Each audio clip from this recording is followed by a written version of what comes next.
Voilà, vous abonnez, ceux qui ne le sont pas, vous êtes très nombreux, et de plus en plus nombreux, j'ai remarqué. C'est très bien comme ça. Alors n'hésitez pas, si vous suivez ces matinales, abonnez-vous à Géopolitique Profonde, ainsi qu'à la revue, évidemment, des pouces, des repartages, pouce jaune, pouce bleu.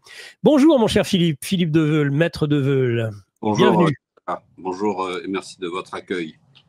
Bienvenue dans cette matinale, je suis très contente de te retrouver, ça faisait un moment, et il ne faut pas trop tarder avec les gens qu'on apprécie, parce qu'après, évidemment, non pas qu'ils nous oublient, mais justement, on ne sait pas, on le voit avec Éric Denessé, ce n'est pas pour porter malheur à qui que ce soit, mais on ne sait pas, on ne sait jamais, il ne faut pas reporter à demain le fait de dire aux gens qu'on apprécie, qu'on les apprécie, et de les inviter et d'échanger avec eux. Peut-être commencer d'ailleurs, Philippe, parce que je crois que tu le connaissais. Oui, Éric oui. Denessé. J'ai une pensée pour lui. J'avais fait un plateau récemment chez Mike. On parlait évidemment de la question, la guerre russo-ukrainienne.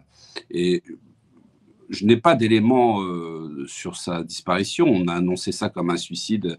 On l'a retrouvé, semble-t-il, dans sa voiture avec un fusil de chasse, s'étant donné la mort, ce qui est quelque part l'idéal pour masquer un suicide forcé.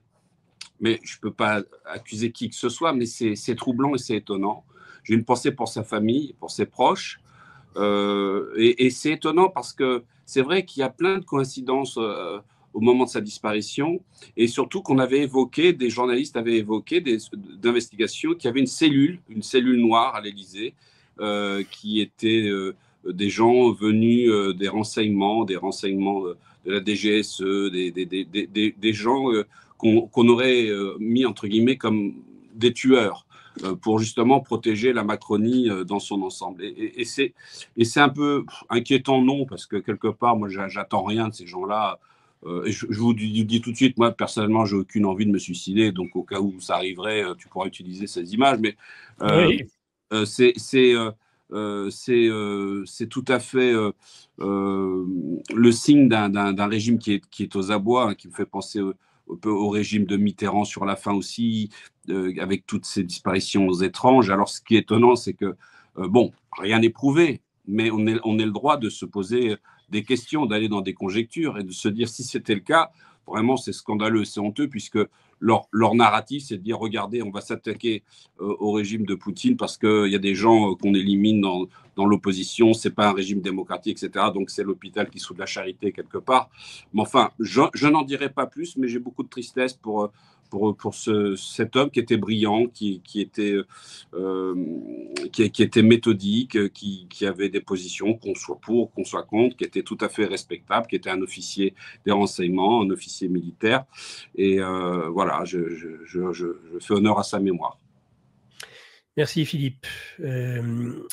Peut-être avant de développer les grands thèmes géopolitiques du moment, un qui n'est pas passé inaperçu, et je l'ai vu pas plus tard que ce matin, tu le partageais sur les réseaux sociaux, ça m'a fait beaucoup rire.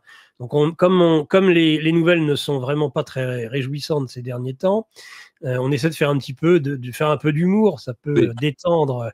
Et j'ai vu cette histoire de Jupiter qui se transformait en Poséidon. Si tu peux nous rappeler ce que tu as pu dire sur donc Macron au Groenland, c'était irrésistiblement drôle. Sur l'ours polaire.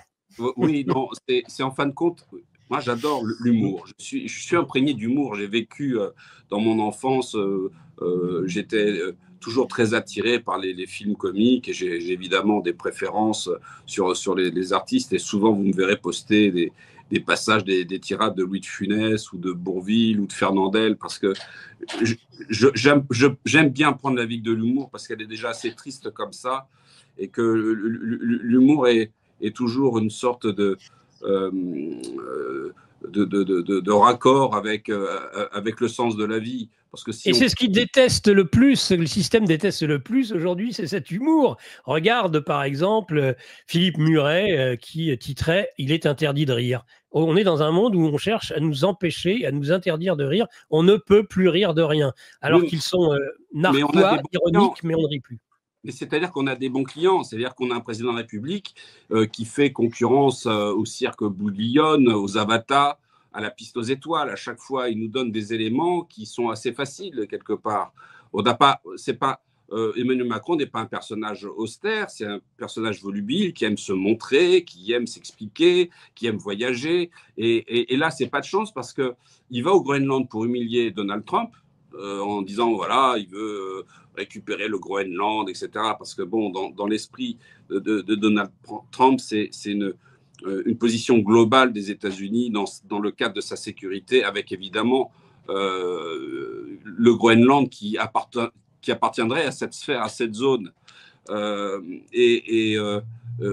même titre que l'Union européenne considère qu'elle a des zones à elle, comme par exemple son ingérence dans les élections présidentielles en Roumanie. Et là, tout cela, c'est accepté. Mais alors bon, comme Emmanuel Macron veut faire le contrepoids avec Donald Trump, et d'ailleurs, je vais vous dire, il n'arrive même pas à la cheville de Donald Trump, parce que Donald Trump, qu'on l'aime ou qu'on l'aime pas, c'est un sacré bonhomme, il a fait ses preuves dans la vie, c'est un homme d'affaires, il a toujours eu la volonté un jour de se présenter à la présidence des États-Unis, et il l'a fait que dans la possibilité d'être élu. Et c'est quelqu'un qui a de l'expérience, qui est peut-être pas apprécié sur sa façon de faire ou sa façon de dire les choses, mais c'est quelqu'un de concret, qui connaît le monde, qui a voyagé, qui a une véritable expérience, ce qui n'est pas le cas d'Emmanuel Macron. Et donc son voyage au Groenland, ça tombe mal parce que arrive le conflit avec l'Iran et Donald Trump dit bah tiens, j'aimerais avoir les lumières du président Poutine sur ce conflit, et ce qui est tout à fait juste parce qu'il y a beaucoup de chimères, de fantasmes faits sur ce conflit israélo-iranien, sur lequel on va revenir, parce que il est possible que je ne me fasse pas que des amis aujourd'hui en disant ce que j'aurais à dire, mais il y a une forme de réalisme, de pragmatisme chez Donald Trump, parce que c'est vrai que Vladimir Poutine peut interagir, peut donner un avis, peut essayer de négocier et peut essayer d'apaiser les choses avec l'Iran. Alors, il n'y a pas du tout d'alliance militaire entre l'Iran et la Russie. Il y a une alliance globale dans laquelle la Russie... Il y a un pacte stratégique de 20 ans. Mais un pacte stratégique. Ouais. D'ailleurs, l'Iran avait refusé... Il n'y a pas d'automaticité de la réaction. Ce n'est pas l'article 5 de l'OTAN, ça on est d'accord. Exactement. Heureusement. Heureusement d'ailleurs. Parce que, en fin de compte, aujourd'hui, nous arrivons à l'épilogue d'une longue histoire, parce que je ne sais pas si je te l'ai raconté. Tu ne veux pas, avant, Philippe, juste avant de parler de ça, nous raconte la petite blague sur Macron au Groenland. Tu ne l'as pas réellement évoqué. Ah oui, d'accord. Oui, je dis qu'il va au Groenland. Et au Groenland, il y a des pingouins. Alors, il peut voir des pingouins, c'est sympa, les pingouins, mais il faut qu'il se méfie des ours blancs, parce qu'avec son côté tactile, etc., s'il s'approche trop d'un ours blanc, une gifle d'un ours blanc, c'est pas la même chose qu'une gifle de sa compagne. Donc voilà, c'était un peu... c'est ça, voilà. Voilà, bon, c'était facile, ça m'a fait rire, mais, ça fait du bien. Surtout alors qu'il a parlé toutes les menaces existentielles maintenant chez Macron. Hein, tu as remarqué les Russes. Moi, je regarde ses voyages avec friandise, parce que c'est un peu Tintin, mais un Tintin loupé, parce que moi, Tintin, à chaque fois qu'il faisait ses voyages, tout allait bien, tout est bien qui finit bien, alors que là, non, tout est mal qui finit mal. Donc, c'est une course à l'échalote où on va dans des pays, dans les arts. Alors, bon, là, il était emmitouflé dans une parka parce que il fait plus froid. Enfin, c'est assez drôle. Il me fait penser un peu à une sorte d'action man président qu'on habille, on met des petits habits et puis il sort de son avion et il va faire des discours. Et d'ailleurs, il n'a pas loupé d'être au Groenland en disant non, qu'il s'opposait à la médiation de Vladimir Poutine dans le conflit israélo-iranien. Donc c'est assez drôle. Et oui, il s'est opposé. Il a trouvé le moyen de s'opposer. Voilà, il tombe à chaque fois. C'est de la maladresse. en fin de compte, on a un président de la République qui se consacre à l'international, mais qui n'a plus aucun écho, qui n'a plus aucune crédibilité, et il persiste et il continue. Bon, c'est son problème, c'est pas le mien, mais si, c'est le problème des Français, parce que c'est nous, en fin de compte, qui sommes sous son règne, quoi. Voilà un petit peu le clin d'œil.